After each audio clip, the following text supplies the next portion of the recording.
ಕ್ಷೇತ್ರದ ವ್ಯಾಪ್ತಿಯಿಂದ ಬಂದಿರತಕ್ಕಂತ ಕಾಂಗ್ರೆಸ್ ಪಕ್ಷದ 8 ವಿಧಾನಸಭಾ ಕ್ಷೇತ್ರದ ಕಾಂಗ್ರೆಸ್ ಪಕ್ಷದ ಎಲ್ಲ ಹಿರಿಯ ಮುಖಂಡರು, ಅಣ್ಣ ತಮ್ಮಂದರು, ಅಕ್ಕ ತಂಗಿಯರು ಮತ್ತು ಯುವ ಕಾಂಗ್ರೆಸ್ ಪದಾಧಿಕಾರಿಗಳು, ಮಹಿಳಾ ಕಾಂಗ್ರೆಸ್ ಪದಾಧಿಕಾರಿಗಳು, ಸೇವಾದಳ ಪದಾಧಿಕಾರಿಗಳು ಮತ್ತು ಎಲ್ಲ ಕಾಂಗ್ರೆಸ್ ಪಕ್ಷದ ಬಂಧುಗಳು ಮತ್ತು ಎಲ್ಲ ಮುಖಂಡರಿಗೂ ಕೂಡ ಈ ಸಂದರ್ಭದಲ್ಲಿ ಕಾಂಗ್ರೆಸ್ ಪಕ್ಷದ ಪರವಾಗಿ ಹೃದಯಪೂರ್ವಕವಾದಂತಹ ಸ್ವಾಗತವನ್ನು ಕೋರ್ತಾ ಇದ್ದೇವೆ.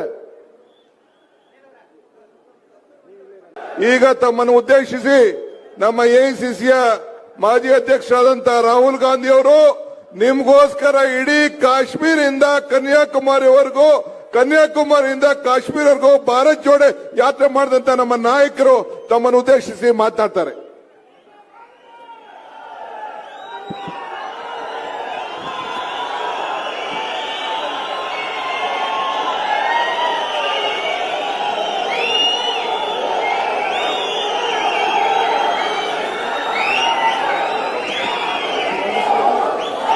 ಕರ್ನಾಟಕ ಜನರಿಗೆ ನಮಸ್ಕಾರ. Kharge G, Congress president Siddaramaiah ji, our chief minister DK Shivkumar ji, K.H. Munyappa ji, senior leaders of the Congress party, my beloved party workers, friends from the media, brothers and sisters, I'd like to welcome all of you here today. ವೇದಿಕೆ ಮೇಲೆ ಆಸೀನರಾಗಿರ್ತಕ್ಕಂಥ ಎಲ್ಲ ಗಣ್ಯಾತಿ ಗಣ್ಯರೇ, ಕೋಲಾರದ ಮೂಲೆ ಮೂಲೆಯಿಂದ ಬಂದಿರತಕ್ಕಂಥ ಕಾಂಗ್ರೆಸ್ ಪಕ್ಷದ ಕಟ್ಟಾಳುಗಳೇ, ಮಾಧ್ಯಮ ಬಂಧುಗಳೇ, ತಮ್ಮೆಲ್ಲರಿಗೂ ಕೂಡ ಈ ಕಾರ್ಯಕ್ರಮಕ್ಕೆ ಮನಸ್ಪೂರ್ವಕವಾದಂತ ಸ್ವಾಗತ ನಾನು ಕೋರ್ತಾ ಇದ್ದೇನೆ. I still remember when I was a little boy, I came here with my grandmother to the Kolar gold fields. ಇವತ್ತಿಗೂ ನನಗೆ ನೆನಪಿದೆ, ನಮ್ಮ ಅಜ್ಜಿ ಅವರಾದಂತ ಶ್ರೀಮತಿ ಇಂದಿರಾ ಗಾಂಧೀಜಿ ಅವರ ಜೊತೆ ಇದೇ ಕೋಲಾರದ ಚಿನ್ನದ ಗಣಿಗೆ ಬಂದು ಇಲ್ಲಿ ಓಡಾಡ್ದಂತದ್ದು ನನಗೆ ನೆನಪಿದೆ. And I remember going all the way down into the mine where it was very hot and meeting all the workers over there. ನನಗೆ ನೆನಪಿದೆ, ಗಣಿಯ ಸುರಂಗದ ಒಳಗಡೆ ಹೋಗಿ ಆ ಬಿಸಿಲಲ್ಲಿ ಅಲ್ಲಿರ್ತಕ್ಕಂಥ ಕಾರ್ಮಿಕರನ್ನ, ಅಲ್ಲಿ ಕೆಲಸ ಮಾಡ್ತಿರೋರ್ನ ನೋಡಿರ್ತಕ್ಕಂಥದ್ದು, ಮಾತಾಡಿರೋದು ನನಗೆ ನೆನಪಿದೆ. And I remember they had a gold brick over there that symbolized the wealth that Kolar gives to India. ಅಲ್ಲಿ ಕೆಳಗೋದಾಗ ಅಲ್ಲಿ ಚಿನ್ನದ ಒಂದು ಬಾರ್, ಒಂದು ಇಟ್ಕೆನ ನಾನು ನೋಡಿದೆ. ಆ ಇಟ್ಕೆ ನೋಡಿದಾಗ ನನಗೆ ಗೊತ್ತಾಯ್ತು ಕೋಲಾರದಲ್ಲಿರ್ತಕ್ಕಂಥ ಸಂಪನ್ಮೂಲ ಬೆಲೆ, ಆಸ್ತಿ ಆ ಕೋಲಾರದ ಗಣಿಯಲ್ಲಿದೆ ಅಂತ ಹೇಳಿ. You used to give it through gold and now you give it through hard work, agriculture. ಮೊದಲು ತಾವೆಲ್ಲರೂ ಚಿನ್ನನ ತೆಗೆದು ಪರಿಶ್ರಮ ಮಾಡ್ತಾ ಇದ್ರಿ. ಇವತ್ತು ನೀವು ಕಾರ್ಮಿಕರಾಗಿ, ರೈತರಾಗಿ ದುಡಿಮೆ ಮಾಡಿ ಗೌರವ ತರ್ತಾ ಇದ್ದೀರಾ. I learned a lot about politics from my grandmother. ನಾನು ರಾಜಕಾರಣದ ಬಗ್ಗೆ ಕಲ್ತಿರೋದು ಗುರುಗಳು ಯಾರಾದ್ರೂ ಇದ್ರೆ ಅದ್ ನಮ್ಮ ಅಜ್ಜಿ ಅವರಾದಂತ ಇಂದಿರಾ ಗಾಂಧೀಜಿ ಅವರಂತ ಹೇಳಿ ನಾನು ಹೆಮ್ಮೆಯಿಂದ ಹೇಳ್ತೀನಿ. And I did not even understand when I was small that she was teaching me many things about politics. ನಾನು ಸಣ್ಣ ಹುಡುಗನಾಗಿದ್ದಾಗ ನನಗೆ ಆ ಕ್ಷಣದಲ್ಲಿ ತಿಳುವಳಿಕೆ ಆಗಿಲ್ಲ. ನಮ್ಮ ಅಜ್ಜಿ ನುಡಿದಂತ ಪ್ರತಿಯೊಂದು ಪದ ಕೂಡ ನನಗೆ ರಾಜಕಾರಣಕ್ಕೆ ತಯಾರು ಮಾಡಿಕೊಡ್ತಾ ಇದ್ದಾರೆ ಅಂತ ಹೇಳಿ. Now, many people, they think politics is very complicated. ಸುಮಾರು ಜನ ಏನ್ ಅನ್ಕೊಂಡಿದ್ದಾರೆ ಅಂದ್ರೆ ರಾಜಕಾರಣ ತುಂಬಾ ಕಷ್ಟದ ಕೆಲಸ, ಚದುರಂಗದ ಆಟ ಅನ್ಕೊಂಡಿದ್ದಾರೆ. They think you have to make all sorts of calculations, you have to plan, you have to think about many different things. ಜನ ಏನ್ ಅನ್ಕೊಂಡಿದ್ದಾರೆ ಅಂದ್ರೆ ರಾಜಕಾರಣ ಮಾಡ್ಬೇಕಂತಂದ್ರೆ ಸಾಕಷ್ಟು ಲೆಕ್ಕಾಚಾರಗಳನ್ನ ಹಾಕ್ಬೇಕು, ಸಾಕಷ್ಟು ಪ್ಲಾನ್ಗಳನ್ನ ಹಾಕ್ಬೇಕು, ಬೇರೆ ಬೇರೆ ರೀತಿಯಲ್ಲಿ ಆಲೋಚನೆ ಮಾಡಬೇಕು ಅಂತದ್ದನ್ನು ಅನ್ಕೊಂಡಿದ್ದಾರೆ. But this was not Indira Gandhiji's way of doing politics. ಆದ್ರೆ ಇದು ನಮ್ಮ ಅಜ್ಜಿಯವರಾದಂತ ಇಂದಿರಾ ಗಾಂಧೀಜಿಯವರು ಈ ರೀತಿಯಾದಂತ ರಾಜಕಾರಣನ ಮಾಡಲಿಲ್ಲ. In all her lessons that she taught me, every single lesson, there was actually only one lesson. ಅವರು ನನಗೆ ಹೇಳಿಕೊಟ್ಟಂತ ಎಲ್ಲಾ ಪಾಠಗಳಲ್ಲಿ ಅವ್ರು ನನಗೆ ಮಾತಾಡಿದಾಗೆಲ್ಲ ಕೂಡ ಪ್ರಮುಖವಾಗಿ ಒಂದು ಅಂಶನ ನನಗೆ ಹೇಳಿದ್ರು. And with that one lesson, you can understand everything you want to understand about politics. ಆ ಒಂದು ಪಾಠದಿಂದ, ಆ ಒಂದು ಮಾತಿಂದ ರಾಜಕಾರಣದ ಬಗ್ಗೆ ಪೂರ್ತಿ ನಾವು ಅರ್ಥ ಮಾಡ್ಕೋಬಹುದು. She said once to me, Rahul, the leader only has one job. ಅವರು ನನಗೆ ಒಂದ್ ಮಾತು ಹೇಳಿದ್ರು, ರಾಹುಲ್, ನಾಯಕನಂತಂದ್ರೆ ನಾಯಕನಿಗಿರ್ತಕ್ಕಂಥದ್ದು ಒಂದೇ ಕೆಲಸ and one technique. ಮತ್ತೆ ಒಂದು ತರದ ಪದ್ಧತಿ. All the leader has to do is search carefully for unfairness. ಒಬ್ಬ ನಾಯಕ ಏನ್ ಮಾಡ್ಬೇಕಂದ್ರೆ ಹುಡುಕಿ ಸಮಾಜದಲ್ಲಿರ್ತಕ್ಕಂಥ ತಾರತಮ್ಯಗಳನ್ನ ಗುರುತಿಸಂತ ಲಕ್ಷಣ ನಾಯಕ. And where one sees unfairness, without any fear, without backing down, one must challenge that unfairness. ಒಬ್ಬ ನಾಯಕನಿಗೆ ಸಮಾಜದಲ್ಲಿ ತಾರತಮ್ಯ ಕಾಣಿಸಿದಾಗ ಹೆಜ್ಜೆ ಹಿಂದೆ ಹಿಡ್ದೆ ಎದೆ ಗುಂದದೆ ಆ ಒಂದು ತಾರತಮ್ಯನ ನಿರ್ಮೂಲ ಮಾಡೋ ಕೆಲಸನ ನಾಯಕರು ಮಾಡಬೇಕಾಗ್ತದೆ. In every single lesson she ever taught me, this was the crux. ಅವರು ನನಗೆ ಹೇಳಿಕೊಟ್ಟಂತ ಹಲವಾರು ಪಾಠಗಳಲ್ಲಿ ಇದೇ ಅತ್ಯಂತ ಪ್ರಮುಖವಾದಂತ ಪಾಠ. If you challenge unfairness, you will get hurt, you will get abused, you will get attacked. ನೀವು ಈ ತಾರತಮ್ಯಗಳನ್ನ ಪ್ರಶ್ನೆ ಮಾಡಿದಂತ ಸಂದರ್ಭದಲ್ಲಿ ಸಮಾಜದಲ್ಲಿರ್ತಕ್ಕಂಥ ಒಡಕುಗಳನ್ನ ಪ್ರಶ್ನೆ ಮಾಡಿದಾಗ ನಿಮ್ಮ ಮೇಲೆ ಹಲ್ಲೆ ಆಗುತ್ತೆ, ನಿಮ್ಮನ್ನ ಪ್ರಶ್ನೆ ಮಾಡ್ತಾರೆ, ನಿಮ್ಮನ್ನ ಹೀಯಾಳಿಸ್ತಾರೆ. The more abused you are getting, the more attacks that are coming on you, the better you are doing your job. ನಿಮ್ಮ ಮೇಲೆ ಎಷ್ಟು ಹಲ್ಲೆ ಆಗುತ್ತೆ, ನಿಮ್ಮನ್ನ ಜನ ಎಷ್ಟು ಹೀಯಾಳಿಸ್ತಾರೆ, ಎಷ್ಟು ಅವಮಾನ ಮಾಡ್ತಾರೆ, ಅಷ್ಟೇ ಒಳ್ಳೆ ಕೆಲಸ ನೀವು ಮಾಡ್ತಾ ಇದ್ದೀರಂತ ಅದು ಸೂಚನೆ ಇದೆ. And your only duty is never to get scared, never to back down. ನಿಮ್ಮ ಒಂದೇ ಕರ್ತವ್ಯ ಎಂದಿಗೂ ಕೂಡ ಭಯ ಪಡಬಾರದು, ಎಂದಿಗೂ ಕೂಡ ಒಂದ್ ಹೆಜ್ಜೆ ಹಿಂದಕ್ಕಿಡಬಾರದು ಅಂತ ಒಂದು ಮಾತು. This is the only real lesson in politics and in life also. ಇದು ರಾಜಕಾರಣದಲ್ಲಾಗಿರ್ಬೋದು, ಸರ್ವೇ ಸಾಮಾನ್ಯ ಬದುಕಿನಲ್ಲಾಗಿರ್ಬೋದು, ನಾವು ಪ್ರತಿದಿನ ಅಳವಡಿಸ್ಕೋಬೇಕಾದ್ದು ಇದು ಒಂದು ಪಾಠ ಮಾತ್ರ. And if you look at India today, you will find that the government in Delhi is the master of spreading unfairness. ಇವತ್ತು ನೀವು ಒಂದು ಮಾತನ್ನ ಸೂಕ್ಷ್ಮವಾಗಿ ಗಮನಿಸಿದ್ರೆ, ಈ ದೇಶದಲ್ಲಿ ದೆಹಲಿಯಲ್ಲಿ ಕೇಂದ್ರದಲ್ಲಿರ್ತಕ್ಕಂಥ ಸರ್ಕಾರ ಏನಿದೆ, ಈ ತಾರತಮ್ಯಗಳನ್ನ ಅನ್ಯಾಯನ ಹರಡಿಸೋದ್ರಲ್ಲಿ ನಂಬರ್ 1 ಇದೆ. I will give you some examples. ನಾನು ನಿಮಗೆ ಕೆಲವೊಂದು ಉದಾಹರಣೆ ಕೊಡ್ತೀನಿ. The richest men in this country, 25 rich men, billionaires. The Prime Minister has forgiven 16 lakh crore rupees in bank loans to these people. ಇವತ್ತು ಈ ದೇಶದಲ್ಲಿರ್ತಕ್ಕಂಥ ಸುಮಾರು 25 ಜನ ಬಂಡವಾಳ ಶಾಹಿಗಳು, ಕೋಟ್ಯಾಧೀಶ್ವರರು, ಇವರಿಗೆಲ್ಲರಿಗೂ ಕೂಡ ಈ ದೇಶದ ಪ್ರಧಾನ ಮಂತ್ರಿಗಳು 16 ಲಕ್ಷ ಕೋಟಿ ರೂಪಾಯಿಗಳ ಸಾಲನ ಇವತ್ತು ಮನ್ನಾ ಮಾಡಿದ್ದಾರೆ. The common citizen immediately, when he hears such a number, he asks, how big is this number? What does this number actually mean? ಒಬ್ಬ ಸಾಮಾನ್ಯ ಪ್ರಜೆಗೆ ಇಂಥ ಒಂದು ದೊಡ್ಡ ಸಂಖ್ಯೆ ಕೇಳಿದಾಗ ಅವನ ಮನಸ್ಸಲ್ಲಿ ಸಹಜವಾಗಿ ಒಂದು ಪ್ರಶ್ನೆ ಬರ್ತದೆ, 16 ಲಕ್ಷ ಕೋಟಿ ಅಂದ್ರೆ ಏನು, ಇದು ಯಾವ್ದಾಗುತ್ತೆ ಅಂತ ಹೇಳಿ. And the answer is very simple. The Prime Minister gave 22 people the amount of money that is required to run Manrega in India for 24 years. ಇದಕ್ಕಿರ್ತಕ್ಕಂಥ ಉತ್ತರ ಸರಳವಾದಂತ ಉತ್ತರ. ಪ್ರಧಾನ ಮಂತ್ರಿಗಳು ಕೇವಲ 22 ಜನಕ್ಕೆ 16 ಲಕ್ಷ ಕೋಟಿಗಳು ಕೊಟ್ಟು ನರೇಗಾ ಯೋಜನೆ ಅಡಿಯಲ್ಲಿ 25 ವರ್ಷ ನಾವೇನೇನು ಕಾಮಗಾರಿಗಳನ್ನ ಮಾಡಬಹುದು ಅದು 22 ಜನಕ್ಕೆ ಮಾತ್ರ ಕೊಟ್ಟಿದ್ದಾರೆ. You remember that when we were in power in Delhi, we did a farm loan waiver and we forgave the bank loans of India's farmers. ತಮಗ್ ನೆನಪಿರಬಹುದು, ಕೇಂದ್ರದಲ್ಲಿ ನಮ್ಮ ಕಾಂಗ್ರೆಸ್ ಸರ್ಕಾರ ಇದ್ದಂತ ಸಂದರ್ಭದಲ್ಲಿ ರೈತರ ಸಾಲಗಳನ್ನ ಮನ್ನಾ ಮಾಡಿದಂತ ಸರ್ಕಾರ ನಮ್ ಕಾಂಗ್ರೆಸ್ ಸರ್ಕಾರ ಅಂತ ನೆನಪಿದೆ. There are crores and crores of farmers in India.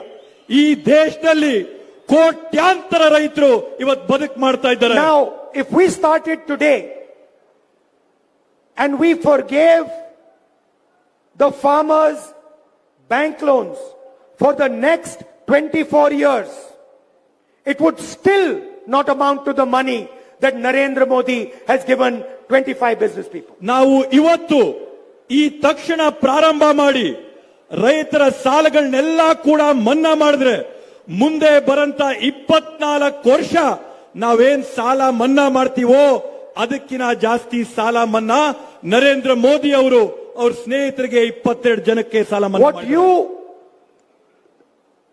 have done for 22 people is an insult to every single farmer in India. ನೀವು ನಿಮ್ಮ 22 ಸ್ನೇಹಿತರಿಗೆ ಮಾಡಿರ್ತಕ್ಕಂತ ಒಂದು ಸಹಾಯ ಈ ದೇಶದಲ್ಲಿರ್ತಕ್ಕಂತ ಪ್ರತಿಯೊಬ್ಬ ರೈತನಿಗೂ ಕೂಡ ನೀವು ಮಾಡಿರ್ತಕ್ಕಂತ ಅನ್ಯಾಯ, ಅವಮಾನ ಅಂತ ಈ ಸಂದರ್ಭದಲ್ಲಿ It is a ನಾನು crime against every farmer's family. ಇದು ನೀವು ಮಾಡಿರ್ತಕ್ಕಂತ ಪ್ರತಿಯೊಂದು ರೈತರ ಕುಟುಂಬದ ವಿರುದ್ಧವಾಗಿ ಮಾಡಿರ್ತಕ್ಕಂತ ಅನ್ಯಾಯ, ಅಗೌರವ ಅಂತ ಹೇಳ್ತೀನಿ. And you say nothing when the farmers ask you for the same exact thing. ರೈತರು ನಿಮ್ಮನ್ನ ಸಾಲ ಮನ್ನಾ ಮಾಡೋದಕ್ಕೆ ಮನವಿ ಮಾಡಿದಾಗ ನಿಮ್ ಬಾಯಿಂದ ಕನಿಷ್ಠ ಒಂದು ಪದ, ಒಂದು ಶಬ್ದ ಕೂಡ ಹೊರಗೆ ಬರಲಿಲ್ಲ. The situation in India today is that 22 people have the same amount of money as 70 crore people. ಇವತ್ತು ಭಾರತ ದೇಶದ ಪರಿಸ್ಥಿತಿ ಯಾವ ತರ ಇದೆ ಅಂತಂದ್ರೆ 22 ಬಂಡವಾಳ ಶಾಹಿಗಳ ಹತ್ರ ಎಷ್ಟು ಆಸ್ತಿ ಇದೆಯೋ ಈ ದೇಶದಲ್ಲಿರ್ತಕ್ಕಂಥ ಉಳಿದ 70 ಕೋಟಿ ಜನರ ಹತ್ರ ಅಷ್ಟು ಆಸ್ತಿ ಇದೆ. Please look at the front row of this stage. There are approximately 22 people sitting in the front row of this stage. ಇವತ್ತು ಈ ವೇದಿಕೆನ ನೀವು ಗಮನಿಸಿ, ಈ ವೇದಿಕೆ ಮೇಲೆ ಅಂದಾಜ್ ಮೇಲೆ 22 ಜನ ಮುಂದೆ ಕೂತಿದ್ದಾರೆ. In India, 22 people, just the number of people sitting on this stage, own as much as half of India's population. ವಿಶೇಷವಾಗಿ ಗಮನಿಸಿ, ಈ ವೇದಿಕೆಯಲ್ಲಿರತಕ್ಕಂಥ ಎಷ್ಟು ಜನ ಇರಬಹುದು, ಒಂದು 22 ಜನ ಈ ದೇಶದಲ್ಲಿರ್ತಕ್ಕಂಥ 70 ಕೋಟಿ ಪ್ರಜೆಗಳ ಆಸ್ತಿ 22 ಜನರ ಹತ್ರ ಮಾತ್ರ ಇದೆ. They have unlimited money, unlimited resources. They can dream any dream they want, and the rest of India just watches them. ಅವರ ಹತ್ರ ಬೇಕಾದಷ್ಟು ಕಾಸು, ಹಣ ಇದೆ, ಕನಸಿಲ್ದಷ್ಟು ಅವ್ರ ಹತ್ರ ಸಂಪನ್ಮೂಲಗಳಿದೆ, ಆಸ್ತಿ, ಅಂತಸ್ತು, ಐಶ್ವರ್ಯ ಇದೆ. ಅವರು ಏನ್ನ ಕನಸಲ್ಲಿ ಊಹೆ ಮಾಡ್ತಾರೋ ಅದನ್ನೆಲ್ಲವನ್ನೂ ಕೂಡ ಪಡ್ಕೊಳ್ಳಂತ ಶಕ್ತಿ ಇದೆ. ನೀವು ಪ್ರಜೆಗಳು ಅದನ್ನ ಕೂತಿ ನೋಡ. Wherever Mr. Adani wants money, doesn't matter how poor the family is, doesn't matter if they are starving. If Mr. Adani wants that land, Mr. Narendra Modi can get him that land. ಇವತ್ತು ಪರಿಸ್ಥಿತಿ ಯಾವ ತರ ಆಗಿದೆ ಅಂತಂದ್ರೆ, ಅದಾನಿ ಅವ್ರಿಗೆ ಯಾವ ರೈತನ ಭೂಮಿ ಬೇಕೋ ಆ ರೈತನ ಸಂಕಷ್ಟದಲ್ಲಿರ್ಲಿ, ಹೊಟ್ಟೆ ಹಸ್ಕೊಂಡಿರ್ಲಿ, ಕಾಸಿಲ್ದೇ ಇರ್ಲಿ, ನರೇಂದ್ರ ಮೋದಿ ಆ ಭೂಮಿನ ಕಿತ್ತು ಅದಾನಿ ಅಂಬಾನಿ ಕೈ ಕೊಡ್ತಾರೆ. He wants Mumbai airport. The owner will get a CBI case and soon will hand the airport to Adani.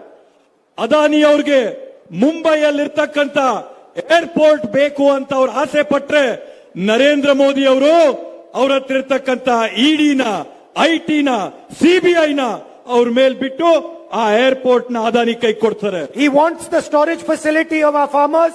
He will get the storage facilities of our farmers. ಇವತ್ತು ಅವ್ರಿಗೆ ರೈತರ ಗೋದಾಮುಗಳು ಬೇಕಂತಂದ್ರೆ, ನಾವು ಶೇಖರಣೆ ಮಾಡಿರ್ತಕ್ಕಂಥ ಬೆಳೆಗಳು ಬೇಕಂತಂದ್ರೆ ನರೇಂದ್ರ ಮೋದಿ ಅದಾನಿಗೆ ಅದನ್ನ ಕೊಡ್ತಾರೆ. Wherever you look, these 22 people have access. ನೀವೆಲ್ಲಾದ್ರೂ ನೋಡ್ರಿ, ಏನನ್ನ ಗಮನಿಸ್ರಿ, ಈ 22 ಜನ ಏನನ್ ಬೇಕಾದ್ರೂ ಸರ್ವವ್ಯಾಪಿಯಾಗಿ ಎಲ್ಲವನ್ನೂ ಕೂಡ ಪಡ್ಕೋತಾರೆ. If you look at India's population, 15% of India is from the Dalit community. ಇವತ್ತು ನೀವು ಭಾರತದ ಜನಸಂಖ್ಯೆಯನ್ನ ಗಮನಿಸಿದ್ರೆ 15% ಜನ ಇವತ್ತು ದಲಿತ ಸಮುದಾಯಕ್ಕೆ ಸೇರಂತವರಾಗಿರ್ತಾರೆ. 8% of India is from the tribal community. 8% ಜನ ಪರಿಶಿಷ್ಟ ಪಂಗಡಗಳಿಗೆ ಸೇರಂತ ಸಮುದಾಯಕ್ಕೆ ಇದ್ದಾರೆ. Approximately 50% of India is from the backward community. ಈ ದೇಶಕ್ಕಂತ ಸುಮಾರು 50% ಜನ ಹಿಂದುಳಿದ ವರ್ಗಗಳಿಗೆ ಸೇರಿದಂತವರಾಗಿರ್ತಾರೆ. 15% of India is from the minorities. ಈ ದೇಶದಲ್ಲಿ 15% ಜನ ಅಲ್ಪಸಂಖ್ಯಾತರ ಸಮುದಾಯಕ್ಕೆ ಸೇರಂತವರಾಗಿರ್ತಾರೆ. And approximately 5% are poor general caste people. ಅಂದಾಜು ಮೇಲೆ ಇದ್ರ ಜೊತೆಗೆ ಒಂದು 5% ಜನ ಬಡತನದ ರೇಖೆಯ ಕೆಳಗಿರ್ತಕ್ಕಂಥವ್ರಿಗೆ ಸೇರ್ತಾರೆ. If you add these numbers, they come to more than 90% of our population. ನೀವು ಈ ಅಂಕಿಅಂಶಗಳನ್ನ ಸಂಖ್ಯೆಗಳನ್ನ ಎಲ್ಲ ಕೂಡ ಕೂಡಿದ್ರೆ ಸುಮಾರು 90% ವರ್ಗೂನು ನಮ್ಮ ದೇಶದ ಒಂದು ಜನಸಂಖ್ಯೆ ಬರುತ್ತೆ. But if you look at all of India's institutions, ಆದ್ರೆ ನೀವು ದೇಶದ ಎಲ್ಲ ಸಂಸ್ಥೆಗಳನ್ನ ಗಮನಿಸಿದ್ರೆ, if you look at all our institutions, you will not find any trace of these communities. ಆದ್ರೆ ನೀವು ಈ ದೇಶದ ಎಲ್ಲ ಸಂಸ್ಥೆಗಳನ್ನ ನೋಡಿದ್ರೆ ಈ ಸಮುದಾಯಗಳ ಸುಳಿವು ಕೂಡ ನಿಮ್ಗೆಲ್ಲೂ ಸಿಗೋದಿಲ್ಲ. There are thousands and thousands of anchors in India. Anchors, media anchors. ಈ ದೇಶದಲ್ಲಿ ಸಾವಿರಾರು ಸಂಖ್ಯೆಯಲ್ಲಿ ಮಾಧ್ಯಮದ ನಮ್ಮ ಮಿತ್ರರಿದ್ದಾರೆ. There are media companies, the largest media companies in the land. ಈ ದೇಶದಲ್ಲಿ ಮಾಧ್ಯಮ ಕಂಪನಿಗಳಿವೆ, ವಿಶಾಲವಾದಂತ ದೊಡ್ಡ ದೊಡ್ಡ ಮಾಧ್ಯಮಗಳಿದ್ದಾರೆ. I took out a list of owners of media companies and of the top anchors in India. ಈ ಒಂದು ಮಾಧ್ಯಮಗಳ ನಂಬರ್ 1 ಅಲ್ಲಿ ಇರ್ತಕ್ಕಂಥ ಕಂಪನಿಗಳ ಪಟ್ಟಿನ ನಾನು ತೆಗೆದಿದ್ದೀನಿ. ಅಲ್ಲಿರ್ತಕ್ಕಂಥ ಆಂಕರ್ಗಳ ಹೆಸರನ್ನ ನಾನು ತೆಗೆದಿದ್ದೀನಿ. They create public opinion. ಒಂದು ಸಾರ್ವಜನಿಕರನ್ನ ನೀವು ಕೇಳಿ, ಅವರು ಸಾರ್ವಜನಿಕರಲ್ಲಿ ಅಭಿಪ್ರಾಯನ ಮೂಡಿಸ್ತಾರೆ. But I was surprised because they never speak about unemployment. They never speak about price rise. They never speak about fairness. So I checked who are the owners and who are the media personalities. ಇವತ್ತು ನನಗೊಂದು ಆಶ್ಚರ್ಯ ಆಗ್ತದೆ. ಮಾಧ್ಯಮಗಳನ್ನ ನಾವು ನೋಡಿದ್ರೆ ಬೆಲೆ ಏರಿಕೆ ಬಗ್ಗೆ ಯಾರು ಮಾತಾಡ್ತಾ ಇಲ್ಲ, ಅನ್ಯಾಯದ ಬಗ್ಗೆ ಯಾರು ಮಾತಾಡ್ತಾ ಇಲ್ಲ, ನಿರುದ್ಯೋಗದ ಬಗ್ಗೆ ಯಾರು ಮಾತಾಡ್ತಾ ಇಲ್ಲ. ಇದು ಯಾಕೆ ಆಗ್ತಾ ಇದೆ ಅಂತ ನಾನು ತೆಗೆದು ನೋಡಿದಂತ ಸಂದರ್ಭದಲ್ಲಿ, And to my utter shock and amazement, I did not find one backward caste person. I did not find one Dalit. I did not find one tribal. I did not find one poor general caste man. ಇವತ್ತು ನನ್ನ ಆಶ್ಚರ್ಯಕ್ಕೆ ಆ ಮಾಧ್ಯಮಗಳ ಕಂಪನಿಗಳ ಮಾಲೀಕರ ಪಟ್ಟಿ ತೆಗೆದಾಗ ಒಬ್ಬ ದಲಿತನ ಹೆಸರಿಲ್ಲ, ಒಬ್ಬ ಪರಿಶಿಷ್ಟ ಪಂಗಡದವರ ಹೆಸರಿಲ್ಲ, ಒಬ್ಬ ಹಿಂದುಳಿದವರ ಹೆಸರಿಲ್ಲ, ಒಬ್ಬ ಅಲ್ಪಸಂಖ್ಯಾತರ ಹೆಸರಿಲ್ಲ, ಒಬ್ಬ ಬಡವರ ಹೆಸರಿಲ್ಲ. Then I thought to myself, this is very interesting. 90% of India is not represented anywhere in the Indian media. ಆವಾಗ ನನಗೊಂದು ಯೋಚನೆ ಬಂತು. ಭಾರತ ದೇಶದ 90% ಜನ ಮಾಧ್ಯಮದ ವರ್ಗದಲ್ಲಿ ಒಬ್ಬರಿಗೂ ಕೂಡ ಅವಕಾಶ ಸಿಕ್ಕಿಲ್ಲ. Obviously, they don't write about India's issues. ಇದರಿಂದ ಖಂಡಿತವಾಗಿ ಅವರು ಈ ದೇಶದ ಸಮಸ್ಯೆಗಳ ಬಗ್ಗೆ ಮಾತಾಡೋದಿಲ್ಲ. Then I said, now let me check the largest corporates in this country. Then I said, let me check the largest corporates and businesses in this country. ಆಮೇಲೆ ನಾನು ಹೇಳಿದೆ, ಈ ದೇಶದಲ್ಲಿರ್ತಕ್ಕಂಥ ಅತ್ಯಂತ ದೊಡ್ಡ ಕಾರ್ಖಾನೆಗಳು, ಕಂಪನಿಗಳು, ಉದ್ಯಮಿಗಳನ್ನ ನಾನು ತೆಗೆದು ನೋಡಿದೆ. I took out the list of the top 200 companies in India. ನಾನು ಈ ಭಾರತ ದೇಶದಲ್ಲಿರ್ತಕ್ಕಂಥ ಪ್ರಮುಖವಾದಂತ 200 ಉದ್ಯಮಿಗಳ ಪಟ್ಟಿನ ನಾನು ತೆಗೆದು ನೋಡಿದೆ, including those 22 people. ಆ 22 ಜನರ ಬಗ್ಗೆ ನಾನು ಏನ್ ಮಾತಾಡಿದೆ, ಆ 22 ಜನರನ್ನ ಸೇರಿ I got a list of the senior management of these companies. ಈ ಎಲ್ಲ ಉದ್ಯಮಿಗಳ ಮೇಲ್ವರ್ಗದ ಅಧಿಕಾರಿಗಳ ಪಟ್ಟಿನ ನಾನು ತೆಗೆದು ನೋಡಿದೆ.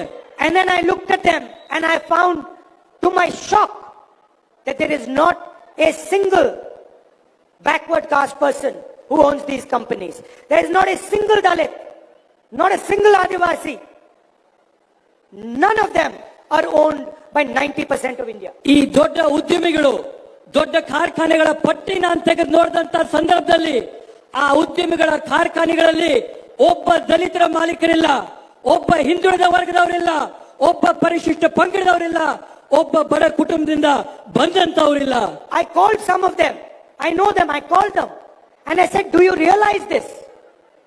Do you realize that there are no Dalits, no OBCs in your management? They kept quiet. ಇವತ್ತು ನಾನು ಅವ್ರಿಗೆ ಚಿರಪರಿಚಿತನಾಗಿನಿ, ಅವ್ರಿಗೆ ನಾನು ಗೊತ್ತು. ಅವ್ರಿಗೆ ನಾನು ದೂರವಾಣಿಯಲ್ಲಿ ಕರೆ ಮಾಡಿ ಅವ್ರನ್ನ ನಾನು ಪ್ರಶ್ನೆ ಮಾಡಿದೆ, ನಿಮಗೆ ಗೊತ್ತಿದೆಯಾ ನಿಮ್ಮ ಉದ್ಯಮಿಗಳಲ್ಲಿ, ನಿಮ್ಮ ಕಂಪನಿಗಳಲ್ಲಿ ಮೇಲ್ವರ್ಗದ ಹುದ್ದೆಗಳಲ್ಲಿ ಯಾರು ದಲಿತರಿಲ್ಲ, ಹಿಂದುಳಿದ ವರ್ಗಗಳವ್ರು ಯಾರು ಇಲ್ಲ, ಪರಿಶಿಷ್ಟ ಪಂಗಡದವ್ರು ಯಾರು ಇಲ್ಲ, ಭಟ್ರು ಯಾರು ಇಲ್ಲ ಅಂತ ನಾನು ಅವ್ರನ್ನ ಪ್ರಶ್ನೆ ಮಾಡಿದೆ. So 90% of India is not represented in corporate India. ಇವತ್ತು ಲೆಕ್ಕ ಹಾಕಿದ್ರೆ 90% ಭಾರತೀಯರು ನಾವು ಯಾರಿದ್ದೀವಿ, ಈ 200 ಕಾರ್ಖಾನೆಗಳಲ್ಲಿ ನಮ್ಮ ಯಾವುದೇ ಒಂದು ಪ್ರತಿನಿಧಿ ಕೂಡ ಅಲ್ಲಿಲ್ಲ. Then I thought to myself, okay, maybe 90% of India is represented in government.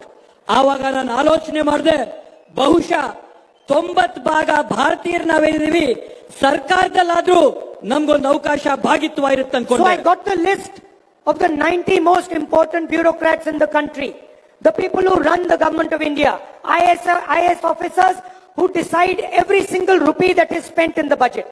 ಆವಾಗ ನಾನು ಈ ದೇಶನ ನಡೆಸಂತ 90 ಪ್ರಮುಖವಾದಂತ IAS ಅಧಿಕಾರಿಗಳ ಪಟ್ಟಿ, ಬೇರೆ ಬೇರೆ ಇಲಾಖೆಗಳನ್ನ ನಡೆಸಂತ ಹುದ್ದೆಗಳಲ್ಲಿ ಕೂತಿರ್ತಕ್ಕಂಥ ಮುಖ್ಯಸ್ಥರ ಪಟ್ಟಿನ ನಾನು ತೆಗೆದು ನೋಡಿ ಇದರಲ್ಲಿ ಯಾರಿರ್ಬೋದು ಅಂತ ನೋಡಿದೆ. And then I got another shock.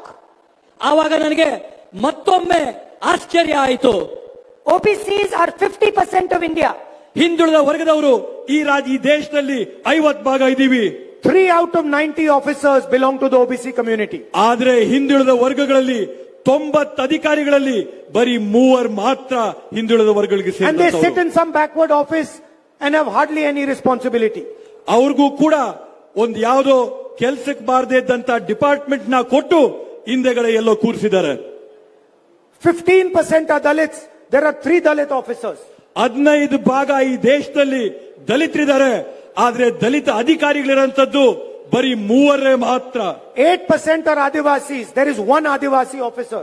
8% ಜನ ಇವತ್ತು ಪರಿಶಿಷ್ಟ ಪಂಗಡಕ್ಕೆ ಸೇರಿದಂತವ್ರದೇ, ಆದ್ರೆ ಪರಿಶಿಷ್ಟ ಪಂಗಡಕ್ಕೆ ಸೇರಿದಂತ ಒಬ್ಬ ಅಧಿಕಾರಿ ಇದ್ದಾನೆ. And the most amazing and insulting statistic, ಇದೆಲ್ಲಕ್ಕಿಂತ ಆಶ್ಚರ್ಯ ಆಗಂತದ್ದು, ಅವಮಾನ ಆಗಂತ ಒಂದು ಅಂಕಿಅಂಶ ಏನಂದ್ರೆ, out of the entire budget of India, ಈ ದೇಶದ ಸಂಪೂರ್ಣ ಆಯವ್ಯಯದಲ್ಲಿ officers from Dalit community, OBC community, tribal community only are responsible for 6.5 rupees out of 100.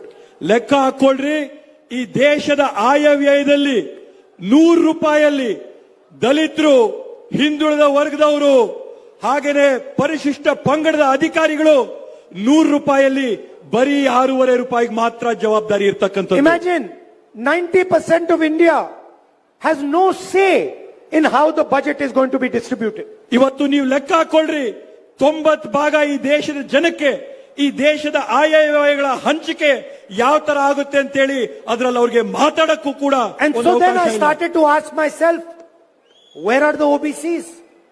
Where are the Dalits? Where are the Adivasis? Where are the poor general caste? Where are the minorities? Where do they work? ಆವಾಗ ನಾನ್ ಪ್ರಶ್ನೆ ಮಾಡಿದೆ, ಈ ದೇಶದಲ್ಲಿರ್ತಕ್ಕಂಥ ಹಿಂದುಳಿದ ವರ್ಗಗಳವರೆಲ್ಲವ್ರೆ, ದಲಿತರು ಎಲ್ಲವ್ರೆ, ಪರಿಶಿಷ್ಟ ಪಂಗಡದವರು ಎಲ್ಲವ್ರೆ, ಅಲ್ಪಸಂಖ್ಯಾತರು ಎಲ್ಲವ್ರೆ, ಈ ದೇಶದ ಬಡ ಕುಟುಂಬಗಳ ಜನರು ಎಲ್ಲವ್ರೆ ಅಂತ ನಾನು And the ಪ್ರಶ್ನೆ answer is ಮಾಡಿದೆ. very simple.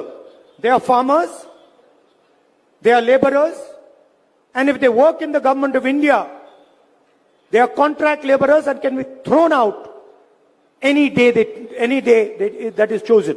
ಈ 90% ಜನ ಇವತ್ತೇನಾಗಿದ್ದಾರೆ ಅಂದ್ರೆ ಕಾರ್ಮಿಕರಾಗವ್ರೆ, ರೈತರಾಗವ್ರೆ, ಸರ್ಕಾರದಲ್ಲಿ ಹೊರಗುತ್ತಿಗೆಯ ಆಧಾರದ ಮೇಲೆ ಇವತ್ತು ಬೇಕಂದ್ರೆ ನಾಳೆ ಹೊರಗಾಕಂತ ಸ್ಥಾನಗಳಲ್ಲಿ ಕೆಲಸ ಮಾಡ್ತಾವ್ರೆ. Is this the type of India that we want? ನಿಮ್ಗೆಲ್ಲರಿಗೂ ಇಂಥ Bharat ಬೇಕಾಗಿದೆಯಾ? where 95% of India had nothing to say, nothing to do, nowhere to go. ಇಂಥ ದೇಶ ಬೇಕಾಗಿದೆಯಾ? 95 ಭಾಗ ಭಾರತೀಯರಿಗೆ ಒಂದು ಧ್ವನಿ ಇಲ್ಲ, ಎಲ್ಲೂ ಹೋಗಕ್ ಅವಕಾಶ ಇಲ್ಲ, ಅವರ ಪ್ರತಿಭೆಯನ್ನ ತೋರಿಸ್ಕೊಳಕ್ ಸಾಧ್ಯ ಇಲ್ಲ. ಇಂಥ ಭಾರತ ಬೇಕಾ? When we forgive farmers, bank loans, they say we are spoiling farmers. ನೀವು ರೈತರ ಸಾಲ ಮನ್ನಾ ಮಾಡಿದಾಗ ಇವ್ರು ಏನ್ ಹೇಳ್ತಾರೆ? ನೀವು ರೈತರನ್ನ ಕೆಡಿಸ್ತಾ ಇದ್ದೀರಾ ಅಂತ. But when Mr. Narendra Modi forgives 25 years of Manrega money, then they are not spoiling the richest people in the land. ಆದ್ರೆ ಇವತ್ತು ನರೇಂದ್ರ ಮೋದಿ ಅವರು 25 ವರ್ಷಗಳಿಗಾಗಷ್ಟು ನರೇಗಾ ಹಣನ ಸಾಹುಕಾರ್ಗೆ ಸಾಲ ಮನ್ನಾ ಮಾಡಿದಾಗ ಯಾರು ಸಾಹುಕಾರನ ನೀವು ಕೆಡಿಸ್ತಾ ಇದ್ದೀರಾ ಅಂತ. I am not saying businessmen should not be supported. ನಾನು ಇವತ್ತು ಯಾರ್ಯಾರು ಕೆಲಸ ಮಾಡ್ತಾ ಇದ್ರೆ ಉದ್ಯಮಿಗಳಿದ್ದಾರೆ ಅವ್ರಿಗೆ ಬೆಂಬಲ ಕೊಡಬಾರ್ದು ಅಂತ ನಾನು ಅಂತ They ಇಲ್ಲ. create jobs and absolutely they should be supported. ಅವ್ರು ಇವತ್ತು ಉದ್ಯೋಗಗಳನ್ನ ಸೃಷ್ಟಿ ಮಾಡ್ತಾ ಇದ್ರೆ ಅವ್ರಿಗೆ ಖಂಡಿತವಾಗೂ ನಾವು ಬೆಂಬಲ ಕೊಡಬೇಕಾಗುತ್ತೆ. But laborers, farmers, youngsters, they also build the nation. They also should be supported. ಆದ್ರೆ ಇವತ್ತು ಕಾರ್ಮಿಕರು, ರೈತರು, ಯುವಕರು ಇವರೆಲ್ಲರೂ ಕೂಡ ಈ ದೇಶನ ಕಟ್ಟಂತವ್ರಿದ್ದಾರೆ, ಅವ್ರಿಗೂ ಕೂಡ ನಾವು ಬೆಂಬಲನ ಕೊಡಬೇಕಾಗುತ್ತೆ. And that is why I am very proud of what the government of Karnataka is doing. ಆದ್ರಿಂದ ನಾನು ಅತ್ಯಂತ ಹೆಮ್ಮೆಯಿಂದ ಕರ್ನಾಟಕ ರಾಜ್ಯ ಸರ್ಕಾರ ಮಾಡ್ತಾ ಇರ್ತಕ್ಕಂಥ ಕೆಲಸಗಳಿಗೆ ಶಭಾಷ್ ಅಂತೀನಿ. You will never hear it. You will never hear it in the media. ನೀವು ಈ ಮಾತುಗಳನ್ನ ಮಾಧ್ಯಮದಲ್ಲಿ ಯಾವತ್ತೂ ನೀವು In the ಕೇಳಿಸ್ಕೊಳ್ಳಿಲ್ಲ. media you can see Mr. Narendra Modi's face 24 hours. ನಿಮಗೆ ಮಾಧ್ಯಮಗಳಲ್ಲಿ ನರೇಂದ್ರ ಮೋದಿ ಅವರ ಮುಖನ 24 ಗಂಟೆ ತೋರಿಸ್ತಾ ಇರ್ತಾರೆ. You can see Bollywood stars, you can see cricketers, but you will never see a poor farmer. ಇವತ್ತು ನೀವು ಮಾಧ್ಯಮಗಳಲ್ಲಿ ಚಿತ್ರಗಳ ನಟಗಳನ್ನ ನೋಡ್ತೀರಾ, IPL ಅಲ್ಲಿ ಆಡಂತ ಕ್ರಿಕೆಟ್ ಅವ್ರನ್ನ ನೋಡ್ತೀರಾ, ಆದ್ರೆ ಬಡ ರೈತನ್ನ ನೀವೆಲ್ಲೂ ಕೂಡ ನೋಡಲ್ಲ. That is why when the government of Karnataka gives 2,000 rupees a month to over 1 crore women, it makes me feel really happy. ಆದ್ರಿಂದ ಇವತ್ತು ಕರ್ನಾಟಕ ರಾಜ್ಯ ಸರ್ಕಾರದಿಂದ ಮಹಿಳೆಯರಿಗೆ 1 ಕೋಟಿ ಮಹಿಳೆಯರಿಗೆ 2,000 ರೂಪಾಯಿ ಕೊಟ್ಟಾಗ ಅತ್ಯಂತ ಸಂತೋಷ ನನಗಾಗುತ್ತೆ. When we give 200 units of power to 1.6 crore households, we help the poorest people in our land. ನಾವು ಈ ರಾಜ್ಯದ 1,60,00,000 ಜನಕ್ಕೆ ಉಚಿತವಾಗಿ ವಿದ್ಯುತ್ ಕೊಟ್ಟಾಗ ಈ ರಾಜ್ಯದ ಜನಕ್ಕೆ ನಾವು ಸಹಾಯ ಮಾಡಿದಂಗಾಗುತ್ತೆ. When we give 10 kgs of rice to 1.18 crore families, we build this nation. ನಾವು ಈ ರಾಜ್ಯದ 1,18,00,000 ಕುಟುಂಬಗಳಿಗೆ ಉಚಿತವಾಗಿ 10 ಕೆಜಿ ಅಕ್ಕಿ ಕೊಟ್ಟಾಗ ಈ ದೇಶನ ಕಟ್ಟಂತ ಕೆಲಸ ನಮ್ಮ ಪಕ್ಷ ಮಾಡುತ್ತೆ. How can people who are hungry build the nation? ಈ ದೇಶನ ಹೊಟ್ಟೆ ಹಸಿವಿರ್ತಕ್ಕಂಥ ಜನ ಈ ದೇಶನ ಕಟ್ಟಕ್ ಸಾಧ್ಯನಾ? When we give free bus tickets to our sisters and mothers in Karnataka, when we give 3,000 rupees a month to our unemployed graduates, we are doing fairness. We are creating fairness in India. ಇವತ್ತು ನಾವು ನಮ್ಮ ತಾಯಂದ್ರಿಗೆ, ಅಕ್ಕ ತಂಗಿಯಂದ್ರಿಗೆ ಶಕ್ತಿ ಯೋಜನೆ ಅಡಿಯಲ್ಲಿ ಬಸ್ಗಳಲ್ಲಿ ಪ್ರಯಾಣ ಮಾಡಕ್ ಅವಕಾಶ ಮಾಡಿಕೊಟ್ಟಾಗ, ನಮ್ಮ ಯುವಕರಿಗೆ ಯುವ ನಿಧಿ ಅಡಿಯಲ್ಲಿ 3,000 ರೂಪಾಯಿ ಕೊಟ್ಟಾಗ ನಾವು ಸಮಾಜದಲ್ಲಿ ನ್ಯಾಯ ಕೊಡಂತ ಕೆಲಸನ ಇವತ್ತು ನಾವು ಮಾಡ್ತಾ ಇದೀವಿ. And that is why we are committed to 5 guarantees when we win the election in Delhi. ಆದ್ರಿಂದ ನಾವು ಈ ಬಾರಿ ಕೇಂದ್ರದಲ್ಲಿ ಕಾಂಗ್ರೆಸ್ ಸರ್ಕಾರ ಅಧಿಕಾರಕ್ಕೆ ಬಂದಾಗ ನಾವು ಕೇಂದ್ರದಿಂದ ನಿಮ್ಗೆ 5 ಗ್ಯಾರಂಟಿ ಕೊಡ್ತೀವಿ. Because we cannot allow the type of unfairness that is taking place in India. ಯಾಕಂತಂದ್ರೆ ಇವತ್ತು ಈ ದೇಶದಲ್ಲಿರ್ತಕ್ಕಂಥ ತಾರತಮ್ಯ ಅನ್ಯಾಯಗಳನ್ನ ನಾವು ಈ ದೇಶದಲ್ಲಿ ಇರಕ್ಕೆ ಬಿಡಕ್ಕೆ ಸಾಧ್ಯವಿಲ್ಲ. This is an insult to every single Indian mother and father ಇದು ಈ ದೇಶದ ಪ್ರತಿಯೊಬ್ಬ ತಂದೆ ತಾಯಿಗೆ ಮಾಡಿದಂತ ಅವಮಾನ ಅಂತ ನಾವು who give their entire life for this country. ಈ ದೇಶಕ್ಕಾಗಿ ತಮ್ಮ ಜೀವನಗಳನ್ನ ಪ್ರಾಣಗಳನ್ನ ತ್ಯಾಗ So ಮಾಡಿದಂತವ್ರಿಗಾಗಿ. for farmers, we are going to give them a guaranteed legal minimum support price for their product. ನಾವು ಪ್ರತಿಯೊಬ್ಬ ರೈತರಿಗೆ ಒಂದು ನ್ಯಾಯಯುತವಾದಂತ ಕನಿಷ್ಠ ಬೆಂಬಲ ಬೆಲೆನ ಕೊಡ್ತೀವಿ ಅಂತ ಘೋಷಣೆ ಮಾಡ್ತಾ ಇದ್ದೀವಿ. And we are going to forgive the bank loans of our farmers. ಮತ್ತೆ ವಿಶೇಷವಾಗಿ ರೈತರ ಎಲ್ಲ ಸಾಲಗಳನ್ನ ಮನ್ನಾ ಮಾಡ್ತೀವಿ ಅಂತ ಹೇಳ್ತಾ ಇದೀವಿ. ಈ ಸಂದರ್ಭದಲ್ಲಿ Karnataka government gives 24,000 rupees a year, 2,000 rupees a month to its women. Karnataka ರಾಜ್ಯ ಸರ್ಕಾರ ರಾಜ್ಯದಲ್ಲಿರ್ತಕ್ಕಂಥ ತಾಯಂದರಿಗೆ ವರ್ಷಕ್ಕೆ 24,000 ರೂಪಾಯಿ, ತಿಂಗಳಿಗೆ 2,000 ರೂಪಾಯಿ ತಾಯಂದ್ರ ಕೊಡೋ ಕೆಲಸ Mr. ಮಾಡ್ತಾರೆ. Modi, please listen to this carefully. Narendra Modi ಅವರೇ, ದಯವಿಟ್ಟು ಇದನ್ನ ತಾವು ಕೇಳಿಸ್ಕೊಳ್ಳಿ. We are going to give 1 lakh rupees every year to India's poorest women. ನಾವು ಪ್ರತಿ ವರ್ಷ 1 ಲಕ್ಷ ರೂಪಾಯಿಗಳನ್ನ ಈ ದೇಶದ ಅತ್ಯಂತ ಬಡ ಮಹಿಳೆಯರಿಗೆ ಕೊಡುವಂತ ಕೆಲಸ ನಾವು If you can give millions and millions and millions of rupees to Mr. Adani, we can give millions and millions of rupees to India's poor women. ನೀವು ಕೋಟಿ ಕೋಟಿ ಕೋಟಿ ರೂಪಾಯಿಗಳನ್ನ ಅದಾನಿ ಅಂಬಾನಿಗೆ ಕೊಡಕ್ಕೆ ಸಾಧ್ಯ ಇದ್ರೆ, ನಾವು ಕಾಂಗ್ರೆಸ್ ಪಕ್ಷದಿಂದ ಕೋಟಿ ಕೋಟಿ ರೂಪಾಯಿಗಳನ್ನ ಈ ದೇಶದ ಬಡ ಮಹಿಳೆಯರಿಗೆ ನಾವು ಕೊಡ್ತೀವಿ ಅಂತ ಹೇಳ್ತೀವಿ. One woman in every single poor family is going to get 8,500 rupees a month, 1 lakh rupees a year directly in her bank account. ಈ ದೇಶದಲ್ಲಿರ್ತಕ್ಕಂಥ ಪ್ರತಿ ಬಡ ಕುಟುಂಬದ ಮಹಿಳೆ ತಿಂಗಳಿಗೆ 8,500 ರೂಪಾಯಿ, ವರ್ಷಕ್ಕೆ 1 ಲಕ್ಷ ರೂಪಾಯಿ ನೇರವಾಗಿ ಅವರ ಖಾತೆಗಳಿಗೆ ಹಾಕಂತ ಕೆಲಸ ನಮ್ಮ ಸರ್ಕಾರ ಮಾಡುತ್ತೆ. And we are going to do a caste census and a financial survey at the national level. ನಾವು ನಿಮ್ಗೊಂದು ಆಶ್ವಾಸನೆ ಕೊಡ್ತೀವಿ, ದೇಶಾದ್ಯಂತ ನಾವೊಂದು ಜಾತಿ ಗಣತಿ ಮತ್ತೆ ಒಂದು ಆರ್ಥಿಕ ಗಣತಿನ ಮಾಡಿ ತೋರಿಸ್ತೀವಿ ಅಂತ ಹೇಳ್ತಾ So that ಇದ್ದೀವಿ. every Dalit, every tribal, every backward, every poor general caste man, every minority knows how many of them there are in this country. ಇವತ್ತು ಈ ದೇಶದಲ್ಲಿರ್ತಕ್ಕಂಥ ಪ್ರತಿಯೊಬ್ಬ ದಲಿತರು, ಪ್ರತಿಯೊಬ್ಬ ಪರಿಶಿಷ್ಟ ಪಂಗಡದವರು ಸೇರಿದಂತವರು, ಹಿಂದುಳಿದ ವರ್ಗದವರು, ಬಡವರು ಎಲ್ಲರಿಗೂ ಕೂಡ ನಮ್ಮ ಸಂಖ್ಯೆ ಎಷ್ಟಿದೆ, ಸಂಖ್ಯೆ ಬಲ ಏನಿದೆ ಅಂತ ಹೇಳಿ ಪ್ರತಿಯೊಬ್ಬರಿಗೂ We are going to ಗೊತ್ತಾಗಬೇಕು. do an X-ray of India and place it in front of the people of India. ನಾವು ಈ ದೇಶದ ಎಕ್ಸ್ರೇನ ತೆಗೆದು ನಿಮ್ ಮುಂದೆ ಇಟ್ಟು ತೋರಿಸ್ತೀವಿ. ನಾವು This is what you have and this is what India has. ಇದು ನಿಮ್ಮ ಸಂಖ್ಯೆ ಬಲ, ಇದು ಈ ದೇಶದಲ್ಲಿರ್ತಕ್ಕಂಥ ಬಲ ಅಂತ ನಾವು This is going to ತೋರಿಸ್ತೀವಿ. be a revolutionary step in Indian politics. ಇದು ಭಾರತ ದೇಶದ ರಾಜಕಾರಣದಲ್ಲಿ ಒಂದು ಕ್ರಾಂತಿಕಾರಿಯಾದಂತ ಹೆಜ್ಜೆ ನಾವಿಡ್ತಾ ಇದ್ದೀವಿ. And every time I mention the caste census, Narendra Modi goes quiet. ನಾನು ಯಾವಾಗ ಜಾತಿ ಗಣತಿ ಬಗ್ಗೆ ಮಾತಾಡ್ತೀನಿ, ಆ ಪ್ರತಿಯೊಂದು ಸಂದರ್ಭದಲ್ಲಿ ಕೂಡ Narendra Modi ಮಾತಿಲ್ದೆ ಮೌನರಾಗ್ತಾರೆ. Narendra Modi should tell the nation whether he is for caste census or against the caste census. Narendra Modi ಅವರು ಈ ದೇಶದ ಪ್ರಜೆಗಳಿಗೆ ಒಂದು ಉತ್ತರ ಕೊಡಬೇಕು. ನೀವು ಜಾತಿ ಗಣತಿಯ ಪರ ಇದ್ದೀರಾ, ಜಾತಿ ಗಣತಿಯ ವಿರುದ್ಧವಾಗಿದ್ದೀರಾ, ಒಂದು ಉತ್ತರ ಕೊಡಬೇಕು. The only way to give rights to poor people, to tribals, to Dalits, to OBCs, to poor general caste people is a caste census. ಇವತ್ತು ಈ ದೇಶದಲ್ಲಿ ದಲಿತರಿಗೆ, ಅಲ್ಪಸಂಖ್ಯಾತರಿಗೆ, ಪರಿಶಿಷ್ಟ ಪಂಗಡದವ್ರಿಗೆ, ಹಿಂದುಳಿದವ್ರಿಗೆ ಅವರ ಹಕ್ಕುಗಳನ್ನ ನಾವು ಕೊಡಬೇಕು ಅಂತಂದ್ರೆ ಇವತ್ತು ಜಾತಿ ಗಣತಿ ಮಾಡಿದ್ರೆ ಮಾತ್ರ ಸಾಧ್ಯ ಅಂತ ಈ And we are ಸಂದರ್ಭದಲ್ಲಿ committed to it in Karnataka and at the national level. ಇವತ್ತು ನಾನು ನಿಮ್ಗೆ ಆಶ್ವಾಸನೆ ಕೊಡ್ತಾ ಇದ್ದೀನಿ, ಕರ್ನಾಟಕದಲ್ಲಿ ಕೂಡ ಇದನ್ನ ಮಾಡ್ತೀವಿ, ರಾಷ್ಟ್ರದಲ್ಲಿ ಕೂಡ ಇದನ್ನ ಮಾಡ್ತೀವಿ ಅಂತ Finally, ಹೇಳ್ತೀನಿ. Narendra Modi has destroyed the employment system in India. ಇವತ್ತು ಕಡೆಯಲ್ಲಿ ನಾನೊಂದು ಮಾತು ಹೇಳ್ತೀನಿ, ನರೇಂದ್ರ ಮೋದಿಜಿ ಅವರು ಈ ದೇಶದಲ್ಲಿರ್ತಕ್ಕಂಥ ಉದ್ಯೋಗಗಳ ವ್ಯವಸ್ಥೆನ ಹಾಳು ಮಾಡಿಕ್ಕಿದ್ದಾರೆ. Mr. Adani's son can get a job wherever he wants. Adani ಅವರ ಮಗ ಅವ್ರಿಗೆ ಎಲ್ಲಿ ಬೇಕೋ ಅಲ್ಲಿ ಅವರು ಉದ್ಯೋಗ ಪಡ್ಕೊಳ್ಳುವಂತ ಅವಕಾಶ And ಇದೆ. our unemployed youngsters have no opportunities available. ಆದ್ರೆ ನಮ್ಮಲ್ಲಿರ್ತಕ್ಕಂಥ ಬಡವರಿಗೆ, ನಿರುದ್ಯೋಗಿಗಳಿಗೆ ಯಾವುದೇ ಒಂದು ಅವಕಾಶ ಇಲ್ಲ. So our most revolutionary scheme is called Pehli Naukri Pakki. ಆದ್ರಿಂದ ನಮ್ಮ ಅತ್ಯಂತ ಕ್ರಾಂತಿಕಾರಿಯಾದಂತ ಯೋಜನೆ ಏನಂತಂದ್ರೆ ಮೊದಲನೇ ಉದ್ಯೋಗ ಖಚಿತ ಅಂತೇಳಿ. Doesn't matter which community you come from. If you're unemployed and you're a graduate, you're a diploma holder, this scheme applies to you.